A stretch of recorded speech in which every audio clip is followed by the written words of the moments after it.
Focus का नशा, ये वो नशा है जो अगर किसी को हो गया ना, एक दिन उसे वो सब हासिल हो जाएगा जो उसे चाहिए। ठीक इस लड़के अरुण कुमार की तरह। दोस्तों, जब आप इस लड़के की कहानी सुनेंगे ना, तो आपके रोंगटे खड़े हो जाएंगे और आप ये भी सीख जाओगे कि फोकस कैसे किया जाता है। एक 14 साल का लड़का साइकिल की दुकान पर कभी चैन ठीक करता तो कभी पंचर ठीक करता। 2-2 रुपए कमाने के लिए घंटों भर उस साइकिल के गैराज पर काम करता। किसी एक को भी 1% की भी उम्मीद नहीं थी कि उस लड़के के जीवन में इतना कुछ बदलेगा। जब कोई उस गैराज में अपनी साइकिल सही कराने आता तो कई दफा उस लड़के से बहुत बदतमीजी से पेश आया करता। उसको बच्चा समझकर कई लोग उसके पैसे भी काट लिया करते, जिस वजह से वो अपने मालिक की गालियां खाता, वो अलग से। लेकिन मजबूरी थी उसकी, वो 2 वक्त का उसका खाना, इसलिए उसे काम तो करना ही पड़ता। एक दिन की बात है, बहुत बड़ा अधिकारी उस साइड आया हुआ था। उस लड़के को कुछ पता नहीं था कि ये कौन है, क्यों आया है, किस काम से आया है। वो सिर्फ एक चीज पर बहुत अच्छे से गौर कर रहा था कि सब उसकी बहुत इज्जत कर रहे थे। कोई उसके सामने बोल नहीं रहा था, बल्कि सब उससे सर सर करके बात कर रहे थे। उसकी माइंड में एक बात आई कि एक ये साहब है जिनके आने से सब ऐसे व्यवहार कर रहे हैं जैसे कि ये कोई राजा है, और दूसरी ओर मैं हूँ जो शांति से अपना काम करता हूँ, फिर भी बहुत से लोग मुझे गालियाँ देते हैं, उल्टा सीधा बोलते हैं। खैर, उस रात वो लड़का सो नहीं पाया। वह यही सोचता रहा कि मेरे साथ ऐसा क्यों हो रहा है, क्या मैं उस आदमी की तरह बन सकता हूँ। अगले दिन वह अपने गैराज पहुँचता है। वह अपने मालिक से पूछता है कि मालिक, कल जो साहब आए थे, लोग उनको इतनी इज्जत क्यों दे रहे थे, वो कौन थे। तभी उसका मालिक उससे कहता है कि तुझे क्या करना है। लेकिन उस लड़के के 2-3 बार पूछने पर उसके मालिक ने उसे बताया कि कल डीएम साहब आए थे स्कूल के उद्घाटन के लिए।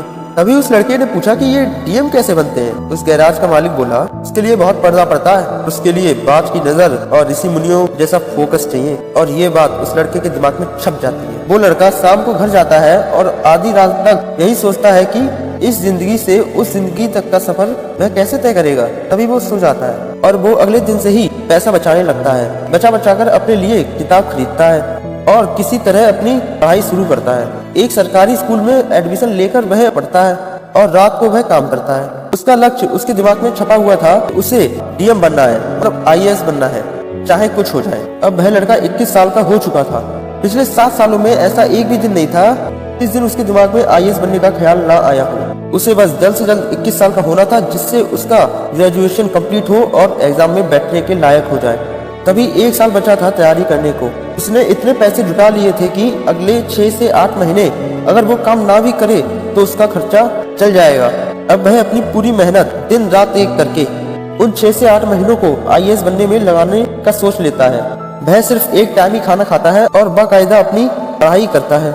4 महीने बीत चुके होते हैं। तभी एक रात वह अपनी पढ़ाई करके थोड़ी देर सोने की तैयारी कर रहा होता है कि अचानक टक्कर आ जाता है और वह गिर जाता है। और भला उस गरीब को देखने वाला कौन होगा वहाँ पे। जब वह 3-4 घंटे बाद सुबह होश में आता है, तब वह अपने आप को संभालता है। थोड़ी देर बाद जब फ्रेश होकर खाना खाता है, तभी अचानक उसके पेट में दर्द होता है और उल्टी होने लगती है। थोड़ी देर बाद उल्टी बंद हो जाती है, लेकिन उसका पेट दर्द बंद नहीं होता है। लेकिन वह इस पेट को नजरअंदाज कर देता है। रोज की तरह अपनी पढ़ाई करने लगता है। पेट दर्द अभी भी कर ही रहा था तो वह बाहर जाकर कुछ दवाई ले आता है। दवाई खाने के बाद अब थोड़ा उसे आराम मिलता है और पढ़ाई करने लगता है। धीरे धीरे करके अब वक्त गुजरा। अब तो सिर्फ 1 महीना ही रह गया था एग्जाम को, जिसका इंतजार इस लड़के को पिछले 7 साल से था। तभी अचानक एक दिन फिर से इस लड़के के पेट में दर्द होता है और इस बार इस लड़के के पेट में दर्द ऐसा हुआ कि वह इसे सह नहीं पा रहा था। तभी इसे डॉक्टर के पास मजबूरन जाना पड़ता है और वह डॉक्टर के पास जाता है। चेकअप के बाद उसे पता चल जाता है कि उसे किडनी स्टोन है, उसके पेट में पथरी है। यह सुनकर उसे झटका लगता है। डॉक्टर ने कहा ऑपरेशन करा लो या दवाई लो जो शायद ये गल जाए, मगर ये दर्द बहुत देगा अगर ऑपरेशन नहीं कराया तो।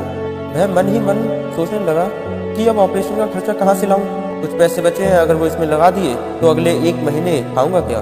तभी वह अपने घर लौट रहा होता है और मन ही मन यह प्रार्थना भी करता है कि कम से कम 1 महीने तक उसे कोई दिक्कत ना हो, ताकि वो अपनी पढ़ाई सही से कर सके। लेकिन भगवान ने उसके लिए तो कुछ अलग ही सोच रखा था। अब उसके साथ वही दिक्कत हो रही थी। रोज तो नहीं, लेकिन 1-2 दिन में उसे दर्द होता ही था।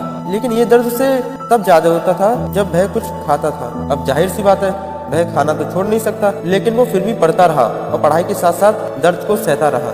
7 दिन में उसकी परीक्षा थी और आखिरकार उसने अपनी सारी पढ़ाई कर ही ली थी। अब वक्त आ ही गया था उसे अपनी जिंदगी की सबसे बड़ी परीक्षा देने का। आखिरी दिनों में तो उसे मकान मालिक ने भी घर से बाहर निकाल दिया था, क्योंकि उसे घर का किराया नहीं दिया जा रहा था। अब क्या करे बेचारा, सारे पैसे तो खर्च हो गए। और इस बीच वह अपने दोस्त के घर रहता है और अचानक एग्जाम से एक दिन पहले लाइट चली जाती है। अब कल उसे परीक्षा में बैठना है। अब वह आज बिना पढ़े सो गया। हो सकता है उसके इतनी साल की मेहनत पर यह अकेला दिन भारी पड़ जाए, इसलिए वो उस रात सड़क के बीचों बीच स्ट्रीट लाइट की रोशनी में पड़ता है। गाड़ियां एक के बाद एक गुजर रही थी, लेकिन उसका फोकस सिर्फ और सिर्फ उसकी किताब पर ही था। नींद आ गई तो वो फुटपाथ पर ही सो गया। अगले दिन वह अपने दोस्त के घर गया और फ्रेश होकर अपने एग्जामिनेशन सेंटर पहुंचा। वहां स्टूडेंट की भीड़ देखकर उसे थोड़ी घबराहट महसूस हुई, लेकिन फाइनली वह घड़ी आई गई जिसका उसे सालों से इंतजार था।